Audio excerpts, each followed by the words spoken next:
Shalom jemaat Tuhan, selamat pagi. Tuhan selalu menolong, memimpin dan menuntun kehidupan kita seperti seorang gembala yang menggembalakan domba-dombanya, dan dia pasti akan membawa kita ke air yang tenang, ke rumput yang hijau, dan kita tidak perlu takut sekalipun kita berjalan dalam lembah kekelaman, karena gadanya dan tongkatnya selalu menyertai kita. Di hadapan lawan-lawan kita, dia menunjukkan dirinya, memberkati kita, piala kita penuh dengan melimpah. Dan kita akan kembali belajar bagaimana sebagai gereja jemaat Tuhan, kita perlu menjaga kesucian di dalam rumah Tuhan, hidup kejemaatan kita. Sebagai bait Allah, roh Allah tinggal dalam kita, kita harus menjaga kehidupan kita. Hari ini kita ingin belajar kenapa kita perlu menjaga kesucian, kekudusan, kejemaatan atau gereja di mana kita ada, dimulai dari diri kita sendiri masing-masing. Yang pertama alasannya adalah bahwa Tuhan Yesus akan datang untuk yang kedua kali. Dalam 1 Yohanes 2 ayat 28, maka sekarang anak-anakku tinggallah di dalam Kristus, supaya apabila ia menyatakan dirinya, kita beroleh keberanian percaya dan tidak usah malu terhadap dia pada hari kedatangannya. Jadi di Alkitab banyak diceritakan tentang seorang raja atau tuan yang pergi, dan ketika dia kembali ternyata didapati hamba-hambanya dalam keadaan yang tidak pas, tidak cocok. Ada yang sedang memukuli hamba-hambanya yang lain, sedang berkelahi, tidak didapati dalam kondisi yang pas. Ayat ini berkata bahwa kenapa kita harus menjaga kehidupan kita, kejemaatan kita berada dalam kesucian, kekudusan. Kita sudah belajar kemarin, kita sudah dipisahkan, dikhususkan oleh Allah. Kita menguduskan diri kita demi rencana Tuhan di dalam kehidupan kita. Di sini Yohanes berkata bahwa supaya nanti kita tidak usah malu terhadap dia pada kedatangannya. Jadi kenapa kita harus menjaga hidup kita kudus? Sebagai anak-anak Tuhan tidak tercemar oleh pencemaran rohani maupun jasmani, lahiriah kita, atau kekudusan hidup kita perlu kita jaga karena kedatangan Tuhan yang tidak lama lagi. Tuhan Yesus akan segera datang. Di dalam 2 Petrus 3 ayat 3-15, yang terutama harus kamu ketahui ialah bahwa pada hari-hari terakhir, pada hari-hari zaman akhir akan tampil pengejek-pengejek dengan ejekan-ejekannya, yaitu orang-orang yang hidup menuruti hawa nafsunya. Jadi kita sedang hidup pada masa di mana orang tidak percaya kepada Tuhan, kepada kedatangannya. Orang tidak peduli dengan hidupnya, bahkan mereka penuhi hidupnya dengan ejekan-ejekan. Mereka hidup di dalam hawa nafsunya, dan mereka berkata, di mana janji tentang kedatangannya itu? Sebab sejak bapak-bapak leluhur kita meninggal, segala sesuatu tetap seperti semula pada waktu dunia diciptakan. Mereka dengan sengaja tidak mau tahu bahwa oleh firman Allah langit telah ada sejak dahulu, dan juga bumi yang berasal dari air, dan bahwa oleh air itu bumi yang dahulu telah binasa dimusnahkan oleh air bah. Jadi saudara lihat bahwa dunia pernah mengalami kehancuran pada zaman Nuh oleh air, dihancurkan. Saudara tahu itu bumi betul-betul dibinasakan. Hanya Nuh dan keluarganya yang selamat. Semua yang hidup, semua yang bergerak binasa. Dan kedatangan Tuhan sama seperti peristiwa pada air bah itu.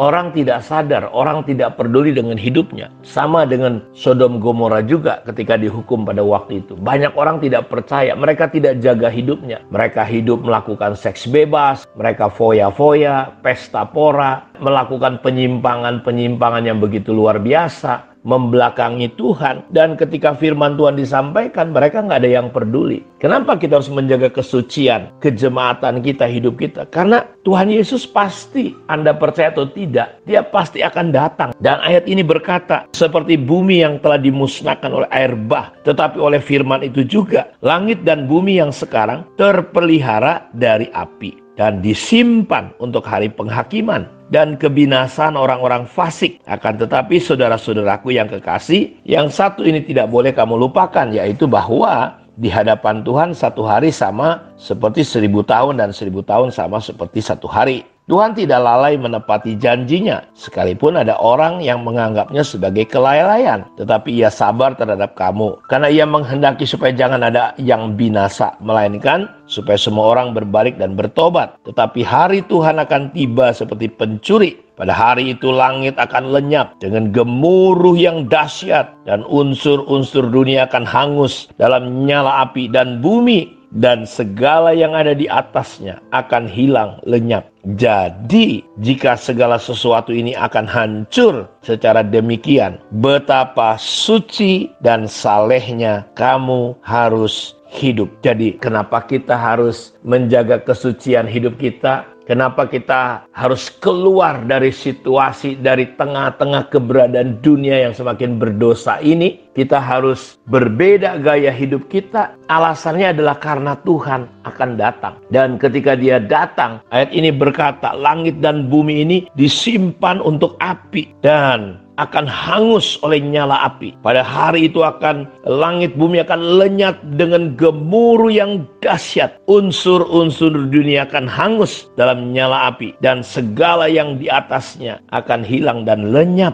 Jadi, jika segala sesuatu ini akan hancur secara demikian, betapa suci, betapa salehnya kamu harus hidup. Jadi ini penting sekali. Alasan ini ya, saudara, kita perlu pahami kenapa kita harus hidup di dalam kekudusan, kesucian. Kita sebagai gereja, jemaat Tuhan harus menjaga kehidupan kita, karena langit dan bumi ini akan hancur sedemikian rupa.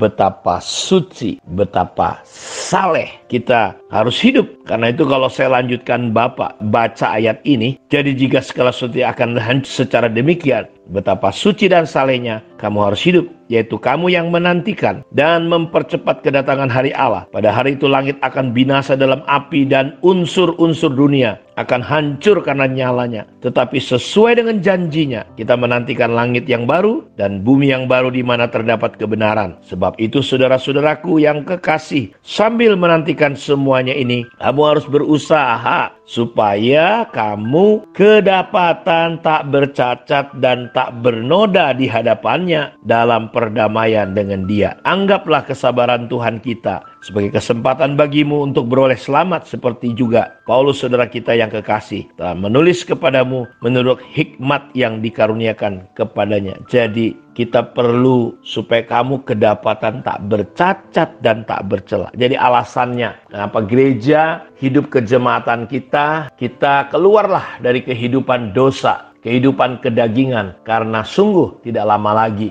Tuhan akan datang. Inilah alasan kenapa gereja perlu berada, kita perlu jaga di dalam kesucian, kekudusan hidup kita. Tuhan memberkati kita. Mari kita berdoa. Bapa, terima kasih untuk kemurahan dan anugerah-Mu. Terima kasih untuk firman Tuhan. Kenapa kami perlu menjaga hidup kami bersih, kudus, benar di hadapan-Mu. Dalam hidup kami sebagai jemaat di sebuah gereja lokal. Kesucian rumah Tuhan perlu dijaga, karena alasannya adalah tidak lama lagi Engkau akan datang ke dalam dunia ini. Langit bumi ini akan hancur binasa, terbakar sedemikian rupa, luar biasa. Betapa suci dan salehnya kami harus hidup. Biarlah hidup kami kedapatan tidak bercacat, tidak bercela. Ketika Engkau datang, kami sedang berada pada posisi yang menyenangkan hati-Mu. Kami menyelesaikan pekerjaan yang telah Engkau berikan kepada Engkau ya Tuhan. Diberkatilah setiap umat Tuhan pada saat ini juga, yang sakit disembuhkan di dalam nama Yesus, yang lemah dikuatkan, yang susah dihiburkan, yang sedang bingung, tertekan, depresi, stres. Tuhan, ada anugerah untuk hidup mereka, ada jalan keluar, ada kelepasan. Kami bersyukur di dalam nama Yesus kami berdoa. Amin. Tuhan memberkati kita semua. Shalom.